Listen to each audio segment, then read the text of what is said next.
Hello， 歡迎翻到嚟一家再大灣嘅 channel。我係阿輝，我係煙。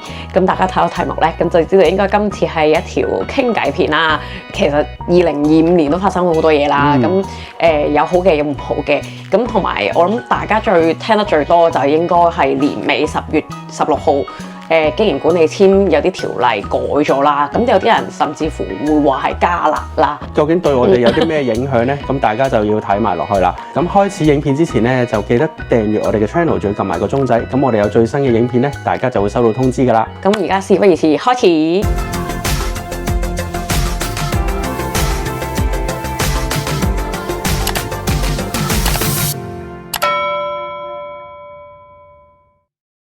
好啦，咁呢3年或者呢1年，我哋嘅生活最大改變就係買咗屋啦，跟住搬咗嚟啦。咁你咧？咁快到我，你未講完。咁我搬咗屋，我方便咗，我做嘢我方便咗好多。咁要去幫客人採購啊嗰啲，咁係便利咗好多嘅。咁我覺得最大適應可能係小朋友啦，佢哋搬過嚟之後，佢哋就要轉校啦。咁呢個應該係佢哋對於青少年嚟講係一個最大嘅挑戰啦，又要面對一個新環境啊、新嘅同學啊、新嘅老師啊。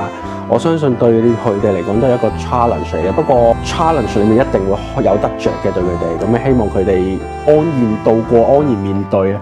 咁另外工作咧，你覺得工作有冇啲咩改變咁樣？工作我可以講話係少少上咗軌道嘅。咁大家都知我哋做代購啦，咁我哋開始即係叫做有一啲穩定嘅客人啦，亦都知道自己嘅方向點樣去做啦。咁但係都幾花時間去做呢樣嘢。因為正如我哋所講啦，上咗軌道，客人開始多啦，貨量開始多啦，由採購到包貨、分貨、寄貨，即係成個流程咧，好花時間，變咗。但係咧，花時間咧得嚟又未去到 afford 到請人喎。即係如果你要請一個人去做呢啲嘢咧，其實又好似好浪費咗啲錢。但係如果我哋自己做咧，又用我哋好多時間，我哋仲喺度即係攞緊個平衡咯。究竟應該點樣？因為其實我哋係今年係想請人做嘢，其實想請 full part time。係啦，因為我哋都喺度諗緊，我哋可以令到佢有啲咩做，幫輕到我哋咧。因為我哋不能夠真係不停埋庭苦幹，不停喺度做咁樣。咁呢個位我哋稍後會再講啦。係啦，因為都同經營管理簽嘅加辣有關嘅。咁因為家姐同細佬其實而家中學生啦，係一個經歷緊佢哋嘅青春期，真係第一次面對佢哋而家一啲態度問題，同埋即係我諗可能好多家長有中學生喺屋企嘅家長都會知啊，即係可能會黑口黑面啊，其實冇嘢嘅喎，即係佢冇表情。嗌佢哋想問啲嘢啊，就已經殺咗你，就已經覺得我哋好煩啦，都未開聲問啊，即係淨係嗌佢個名啫。喂，咁樣跟住問下佢可能今日點啊，或者今晚想食啲咩啊嗰啲咁。咁有時佢哋心情好咧，都會同我哋傾下偈嘅。咁但係即係好難拿捏咯，因為我哋做嘢都相對忙嘅。啱啱都講咗啦，就係花咗好長嘅時間。咁真正得閒對住佢哋嘅時間咧，就真係少咗好多嘅。可以即係溝通，係啦，即係我哋都會坐埋食飯啊。咁但係即係我哋就會覺得，唔想浪費咗啲時間，但係奈何可能嗌一嗌佢哋，問佢哋想食乜，就已經黑口黑面。咁如果我哋嗰日心情好都還好，如果嗰日可能做嘢太忙，心情唔好咧，就鬧㗎啦已經。發火。咁啊嘥咗個好寶貴嘅時間咁樣咯。係啊，呢個位我哋都要拿捏一下，同埋摩擦啊，同埋同佢哋溝通啊，我哋都要即係揾方法。自己阿爸阿媽好煩，唔好再問啦，又問我明嘅，絕對明嘅。但係當自己成為咗人哋阿爸阿媽咧，你又會想問下佢，又驚佢凍啊！真係有一種凍係阿爸阿媽覺得佢凍啊嘛，就真係會咁樣咯。係啦，咁呢個係我覺得如果家庭嚟講係最大嘅挑戰咯。咁希望我哋嚟緊26年成家人嘅溝通會好啲，融洽啲。好啦，咁我哋而家就講下經營管理 team 嘅新條例啦。咁佢其實都有幾個 main point 嘅，主要就係佢嘅資本金啦，由即係舊制啦。咁你要攞500萬日元嚟做資本金就得啦。咁而家新制嘅咧就係話你嘅資本金要有3000萬日元啦，最基本要請一個全職嘅員工啦，員工或者老細要有日文嘅 N2 資格啦。咁同埋佢個員工要請啲咩人咧？咁就佢都有講嘅，永住者啦、永住者配偶啦、日本人啦或者日本人配偶啦，都係符合佢而家所講嘅資格嘅。問下老細你啦，你覺得聽完呢啲條例之後，你有咩嘅諗法，或者你會第一個 pump 出嚟嘅問題係乜嘢？第一個 pump 出嚟就係錢，就係錢啦，當然係錢啦，就係 feel 到日本政府等錢使啦。咁由500萬 yen 嘅資本金變一跳就跳到3000萬 yen 啦。咁呢度最大問題係乜嘢？其實呢度最大影響咧就係個基本嘅稅收，即係就算你間公司冇賺錢甚至蝕錢，咁如果你基於呢個500萬 yen 嘅資本金咧，你就係要大概俾7至8萬 yen 嘅稅一年咁樣啦。你當8萬啦，會好計啲。咁但係如果佢要將你嘅資本金跳到去3000萬 yen 咧，咁你每一年 basic 就算唔賺錢要交嘅稅咧，就係去到18至20萬嘅，差唔多。係啦，係呢個數，即係。所以呢個就係嗰個最大嘅位咯，即係你每年嘅基本稅收已經係要有多幾倍啦，咁樣。你未計你賺咗之後係按 top 再加。呢個其實都唔係重點，你即係有錢就解決到嘅問題就唔係問題啦。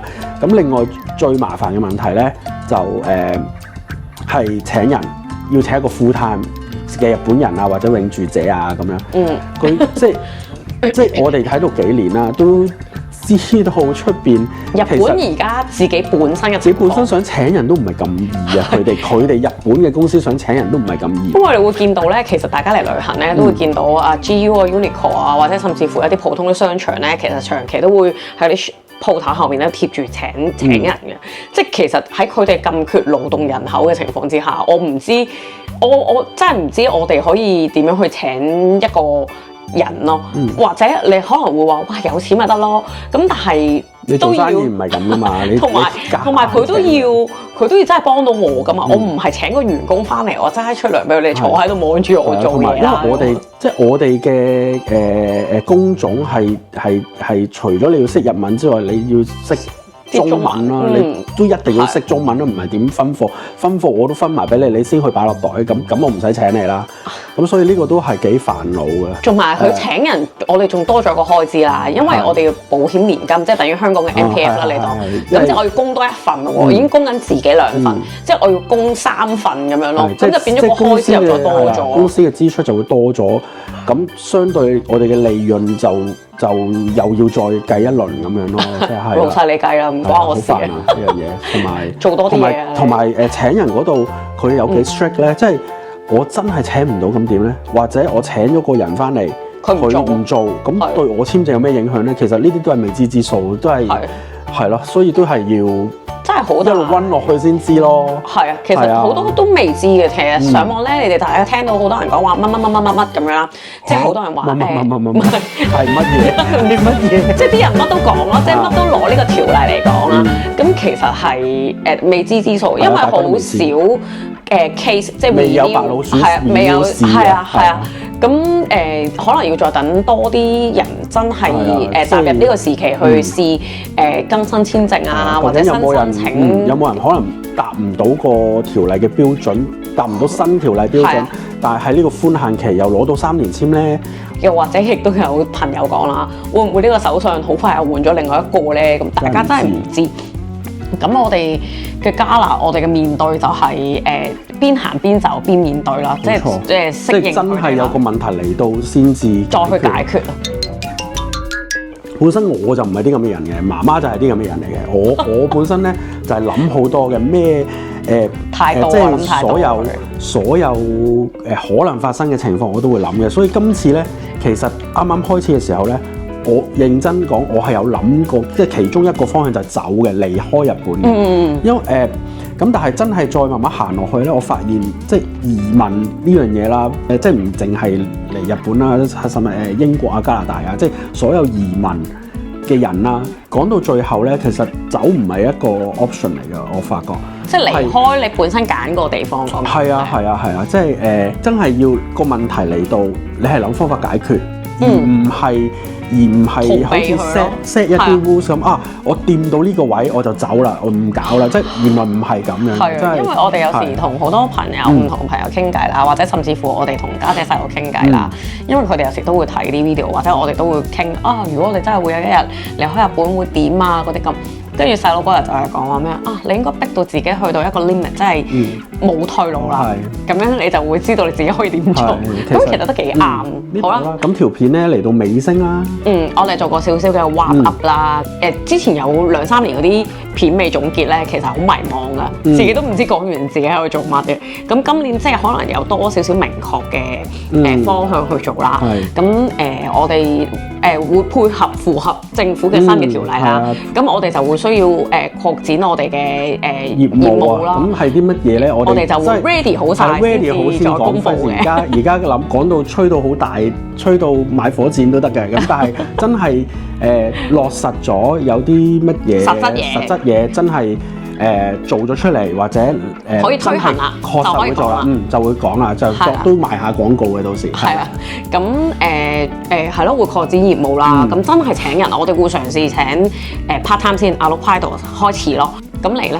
主要都係一樣啦，因為如果請咗人幫到手，咁我就即係其實我都想拍翻多啲片啊，咁樣等個 channel 即係 run 得好啲咁樣咯。咁希望大家可以多多支持我哋啦，即係撳個訂閱掣，哎呀就已經好大家幫忙啦。係啦，咁冇錯啊，咁希望各位移咗民嘅朋友啊，大家加油啊！係啦，喺異地生活嘅香港人，我哋繼續加油啦！我哋呢條片咧就嚟到呢度啦，大家唔好走住，咁記住訂閱我哋，咁同埋 follow 我哋 IG，咁之後咧我哋下條片再見，拜拜。